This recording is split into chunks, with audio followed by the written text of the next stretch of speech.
autres aussi étaient plus meilleurs que nous. Mais ils sont quand même partis et nous sommes en vie. Nous ne pouvons pas rester indifférents.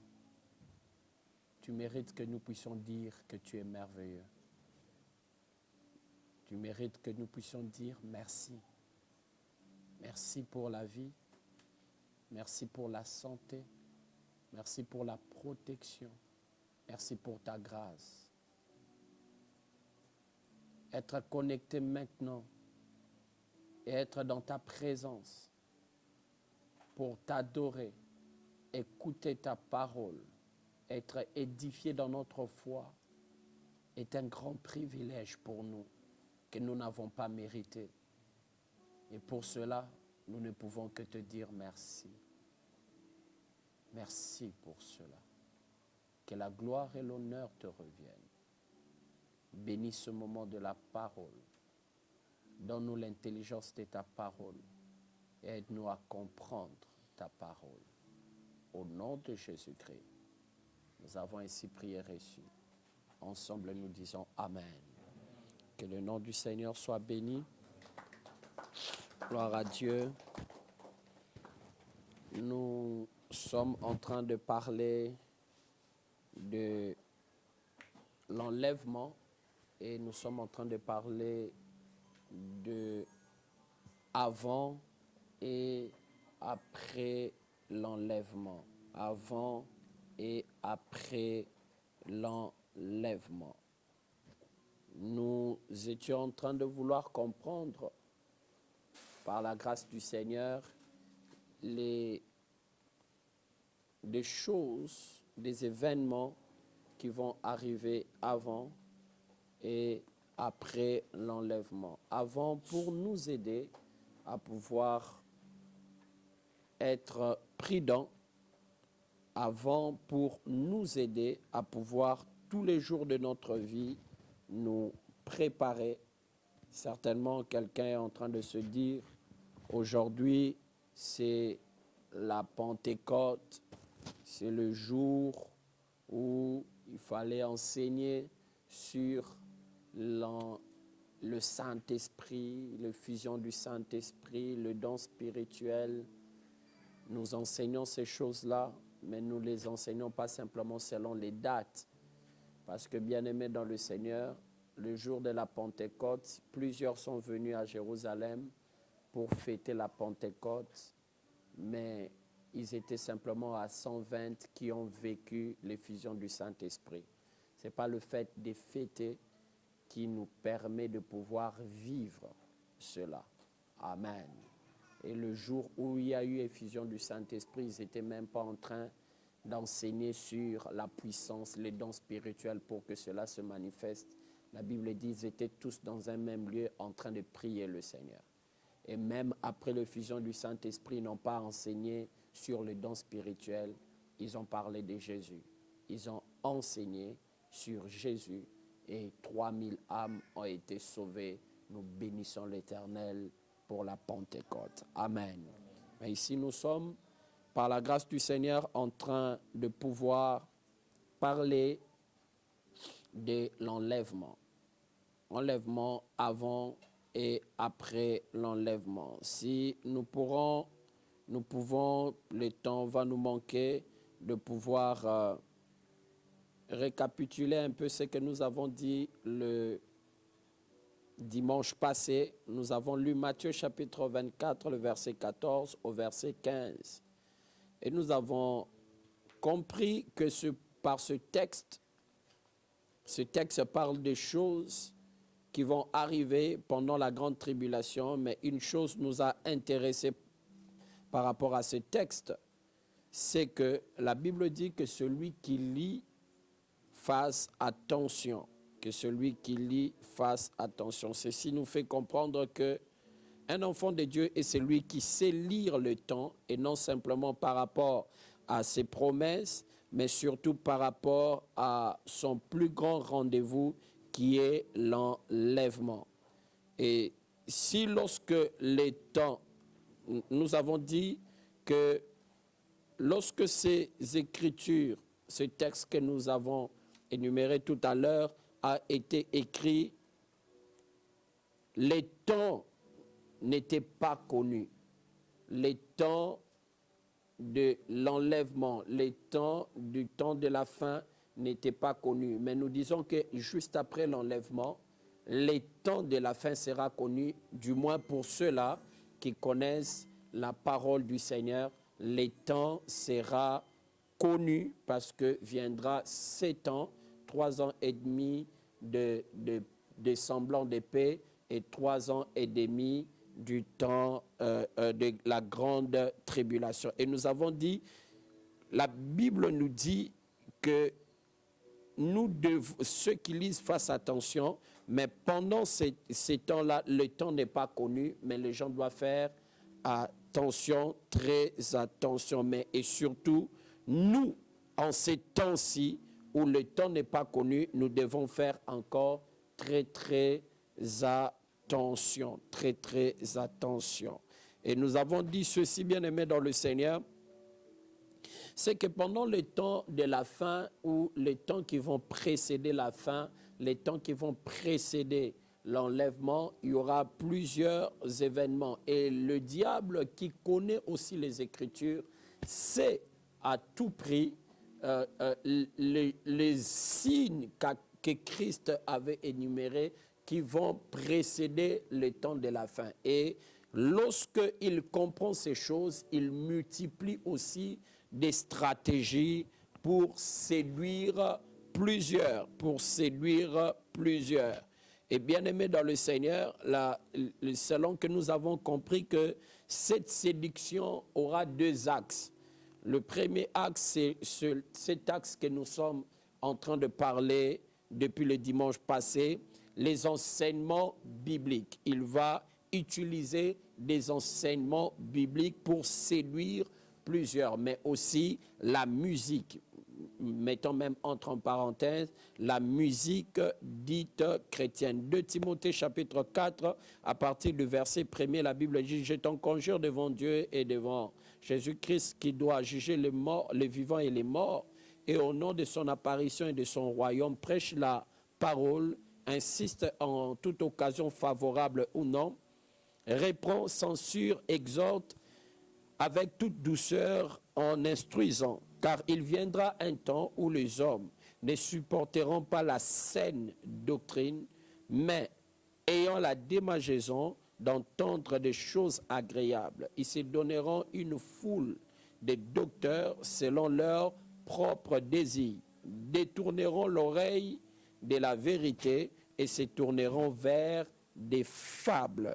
Et Apocalypse, chapitre 2, le verset 12 au verset 20, le temps va nous manquer de pouvoir lire ici. On parle de la doctrine de Balaam, on parle de Jézabel qui est en train d'enseigner pour séduire. On est en train de parler de ces choses. Et nous avons dit ceci, qu'en temps de la fin, il faut faire très attention à ce que nous écoutons. Nous allons encore en parler aujourd'hui, bien-aimés dans le Seigneur. La porte de notre salut sont nos oreilles. C'est la porte de notre salut. Nous sommes sauvés parce qu'un jour, nous avons écouté. Et peu importe quelqu'un qui pourra dire qu'il a vu l'apparition de Christ, il a vu Christ lui apparaître, mais en cela, vous allez remarquer, nous tous, nous avons un point commun, c'est que Christ a parlé. La parole nous est parvenue. Nous avons entendu la parole et ce qui nous maintient dans la foi, c'est la qualité de ce que nous écoutons. Ce qui différencie notre foi, ce n'est pas la prière. La plupart des religions prient aussi. Mais ce qui différencie notre foi, c'est la qualité de ce que nous écoutons. Nous n'écoutons pas la même chose.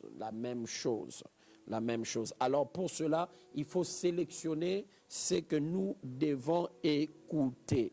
Et bien aimés dans le Seigneur, nous avons parlé le dimanche passé sur les choses à savoir sur les enseignements dangereux. Les choses à savoir sur les enseignements dangereux. Nous avons dit, 1, ces enseignements vantent les capacités de l'homme, de Dieu, et non de Dieu lui-même. Nous avons dit, deuxièmement, ces enseignements plaisent, mais ne changent pas et ne poussent pas les gens à remettre en question leur conduite.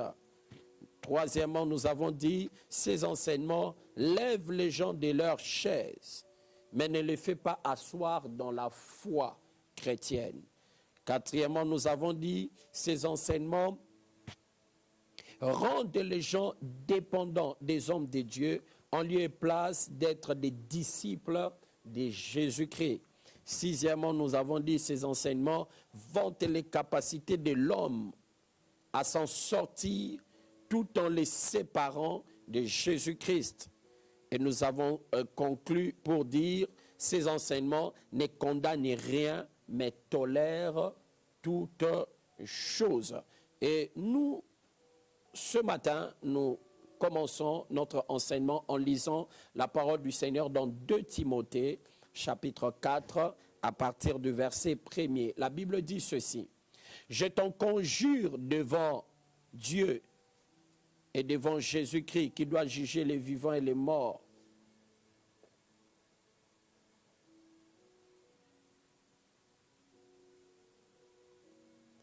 qui doit juger les vivants et les morts, et au nom de son apparition de son royaume, prêche la parole, insiste en toute occasion, favorable ou non, reprend, censure, exhorte avec toute douceur, en instruisant, car il viendra un temps où les hommes ne supporteront pas la saine doctrine, mais ayant la démergeaison d'entendre des choses agréables, ils se donneront une foule de docteurs selon leur propre désir, détourneront les oreilles de la vérité et se tourneront vers des fables.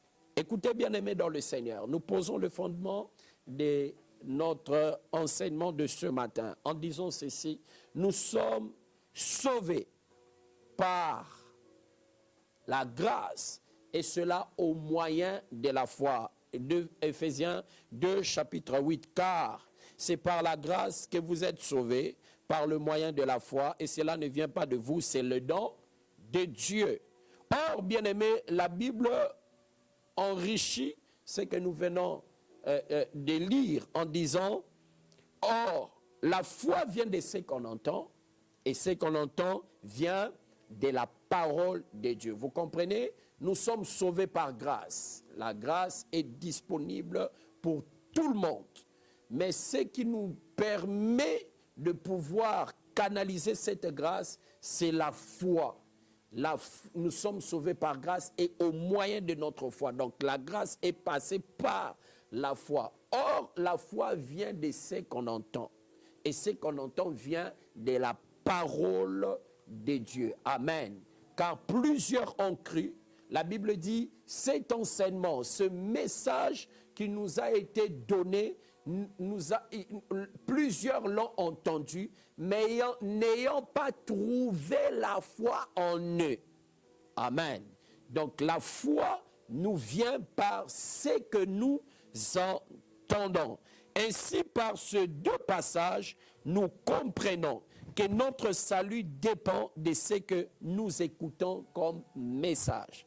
Notre salut dépend de ce que nous écoutons comme message. Ici, j'aimerais mettre une parenthèse importante ou mettre un point sur le i principal de notre message. C'est que nous voulons ici que tout un chacun d'entre nous, comprenons que nous sommes au temps de la fin, doit faire très attention par rapport aux enseignements qu'il écoute. Oui, nous sommes sauvés.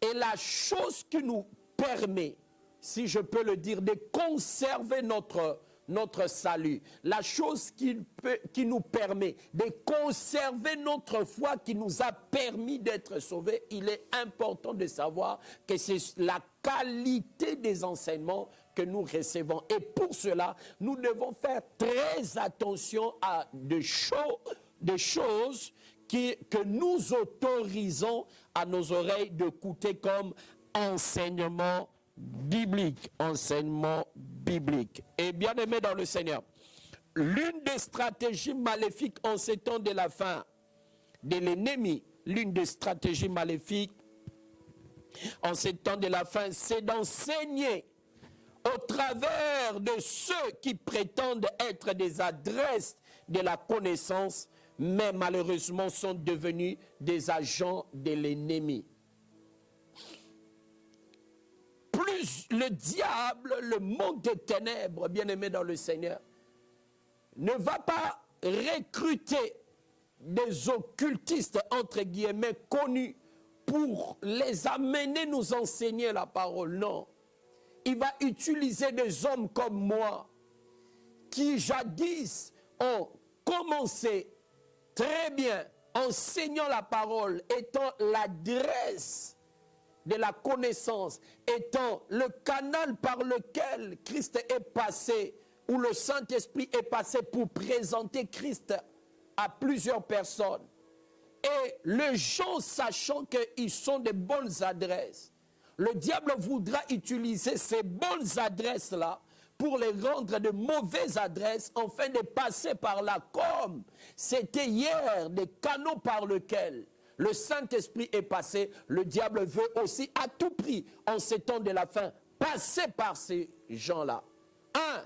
Bien-aimé, j'aimerais ouvrir une parenthèse importante pour demander à l'Église du Seigneur de prier pour nos pasteurs, de prier pour nos bergers, afin que Dieu les aide, afin que tous les jours qu'ils se maintiennent dans la bonne voie.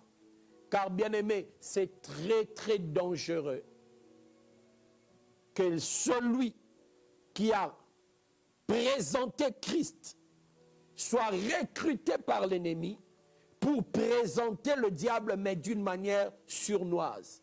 Il utilisera la parole du Seigneur, mais à dessein. Alors, faisons très attention. Et pour cela, prions pour ceux-là que l'Éternel a placés devant nous pour nous enseigner. Prions pour eux, que Dieu les garde, que Dieu les préserve. Mais écoutez, bien-aimés, deuxièmement, l'ennemi maintenant va introduire des mercenaires qui ne sont pas des bergers. Écoutez, bien-aimés, dans les temps anciens, le mercenaire, ce n'était pas toujours des gens qui étaient de mauvaises intentions, mais ce sont des gens qu'on engageait, c'est comme ça qu'on appelait des mercenaires, qu'on engageait pour paître. Mais ils sont là à faire le travail, mais n'ayant pas le cœur du travail. Ils sont là pour un avantage. Leur avantage, c'est les salaires. Et lorsque le danger arrive, ils étaient prêts à fuir. Mais la Bible dit, le bon berger a donné sa vie, est venu pour donner sa vie. Il n'est pas venu comme un mercenaire, il est venu pour donner sa vie. Mais aujourd'hui, l'ennemi va utiliser encore des mercenaires, des gens qui sont là pour leur ventre. Ils n'ont rien à faire du salut des gens. Des gens qui sont là, bien-aimés dans le Seigneur, regardant les poches des âmes et non les âmes des personnes. Alors nous devons faire très, très attention. Et il y aura cette foule de docteurs qui vont s'élever en ces temps de la fin. Il est temps, bien-aimés dans le Seigneur, d'être sélectif en ce qui concerne les personnes censées nous enseigner la parole. Il est temps d'être sélectif. Et bien-aimés, lorsque je parle d'être sélectif, je ne parle pas en termes de noms, en termes de personnes physiques, mais en termes de contenu des enseignements, en termes de choses sur lesquelles nous devons fonder notre foi, où nous devons dire Amen. Nous devons être sélectifs à des choses que nous devons dire Amen. Lorsque je parle de cela, bien-aimés dans le Seigneur, je veux parler des catégories des enseignants à écouter ou à ne pas écouter. Mais écoutez, bien-aimés dans le Seigneur, ce matin, nous allons parler sur des catégories des enseignants dangereux. Des catégories des enseignants dangereux. Vraiment des enseignants à ne pas écouter, à ne pas prêter ses oreilles à écouter. La première catégorie des enseignants à ne pas écouter. Ce sont des enseignants centrés sur l'homme. Écoutez, bien-aimés dans le Seigneur. Je prêche aux hommes, mais je prêche Jésus-Christ. J'enseigne les hommes, mais j'enseigne Jésus-Christ. Jésus-Christ et Jésus-Christ seul. Dans cette catégorie, il y a deux catégories. Il y a deux pièges. Premièrement, il parle de l'homme. Ça veut dire qu'il parle sur l'épanouissement de l'homme. Il parle sur le développement de l'homme. Il parle sur la bénédiction de l'homme. Il parle sur le droit de l'homme et jamais ses devoirs envers Dieu. Il donne des messages qui font plaisir ou rencontrent les désirs de l'homme. Alléluia. Jean 17, le verset 3, écoutez ce que la Bible dit. Or, la vie éternelle, c'est qu'ils te connaissent, toi, le seul vrai Dieu, et celui que tu as envoyé, Jésus-Christ. Pour me développer, j'ai besoin de savoir comment Christ s'est développé. Pour m'épanouir, j'ai besoin de savoir comment Christ s'est épanoui. Écoutez, bien-aimés, c'est la connaissance du Christ qui nous permet de nous connaître nous-mêmes. Et la vie éternelle, le royaume des dieux, a un centre, et ce centre, c'est Jésus-Christ. Nous avons les avantages du royaume des dieux par Christ, et non par autre chose. Mais aujourd'hui, bien-aimés dans le Seigneur, il y a des enseignants qui ne parlent que des hommes, et j'en parlerai même en matière des cantiques. Oui, bien-aimés dans le Seigneur, tout cantique nous édifie, mais nous devons faire attention à beaucoup de choses que nous autorisons comme chansons. Pour ma part, bien-aimés dans le Seigneur, les 3/4 des chansons que nous devons tous les jours chanter dans notre vie sont des chansons qui sont dirigées vers Dieu, qui chantent Dieu, qui chantent Christ et qui élèvent Christ. C'est ce qui m'intéresse. Alléluia. C'est ce qui est plus intéressant. Écoutez, bien-aimés dans le Seigneur. Deuxièmement, la deuxième catégorie, point piège. Soit ils centralisent les choses sur eux, sur leurs dons, capacité à faire des choses, leur connaissance, leur discipline, leurs onctions exceptionnelles. On nous présente les hommes, on nous présente eux-mêmes. Jean-Baptiste, un des grands prédicateurs, prêchant Jésus, et le jour où il voit Jésus, il dit ceci: il doit croître et moi disparaître. Un beau message chez des dieux.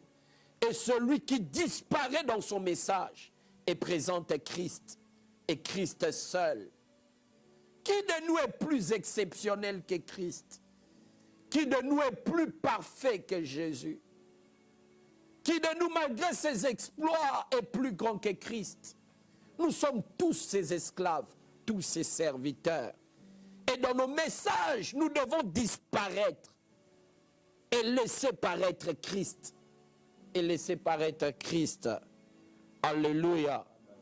J'ai rencontré un jour un homme de Dieu, un aîné dans la foi, parlant du ministère, parler des choses, des prédications, de comment aborder les enseignements et tout le reste. Alors écoutez ce qu'il me dit. Il me dit, tu sais, en matière de prêcher, il y a plusieurs catégories de prédicateurs et tout le reste. Il y a des prédicateurs, il dit, qui prêchent kit complet. Ça veut dire, lorsqu'il prêche, il y a le service en même temps, pendant qu'il est en train de prêcher. Et lorsqu'il conclut, il dit, mais de telles dimensions, il faut que tu viennes chez moi pour que je puisse te les apprendre. Waouh! Waouh! Mais bizarrement, le Seigneur m'a surpris. 2 jours après, j'étais en train d'enseigner la parole du Seigneur. Et j'étais surpris de voir que ça n'a pas attendu la fin du message. Ça n'a pas attendu la fin du message que les gens étaient saisis dans la gloire. Les gens étaient touchés. Les gens tombaient sous l'onction. Ça n'a pas pris la fin. Je dis, mais oh mon Dieu, je ne suis pas allé vers lui. J'ai été au pied du Christ, mais j'ai vu ça. Oui, le don peut être transmis. Oui, les capacités peuvent être transmises. Mais bien aimé dans le Seigneur, un vrai vase qui déverse son eau dans le verre reconnaît qu'il vient de le puiser au robinet. Un vrai vase qui déverse son eau sur le main reconnaît qu'il vient de le puiser dans la source. Et le vase doit disparaître pour démontrer que la source de nos ressources, c'est Jésus. Oh my God, est-ce que je parle à quelqu'un? Je dis la source, c'est Jésus. Où chacun d'entre nous peut aller puiser. C'est pourquoi la plupart de nos messages aujourd'hui ont rendu les gens dépendants des hommes au lieu de dépendre de Christ. Voici maintenant la plus grande difficulté pendant cette pandémie. Pendant cette pandémie, c'est ça la difficulté. Où on ne peut pas avoir rencontré régulièrement son pasteur. On est dépendant de lui. Dépendant de lui. Deuxième catégorie, les enseignants du non-dit des Écritures. Les enseignants du non-dit des Écritures. Écoutez bien aimés dans le Seigneur. Au nom des révélations aujourd'hui, plusieurs disent des choses non vérifiables dans les Écritures. Il y a des passages qui me fascinent. Lisons Luc chapitre 24.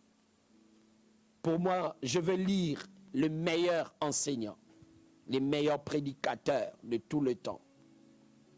Alors Jésus leur dit, ô homme sans intelligence, dont le cœur est lent à croire tout ce qu'en dit le prophète, ne fallait-il pas que le Christ souffrit ces choses et qu'il entra dans sa gloire? Écoutez maintenant, le verset 27 m'intéresse. Et en commençant par Moïse, par tous les prophètes, il leur expliqua dans toutes les Écritures ce qui les concernait. Alléluia.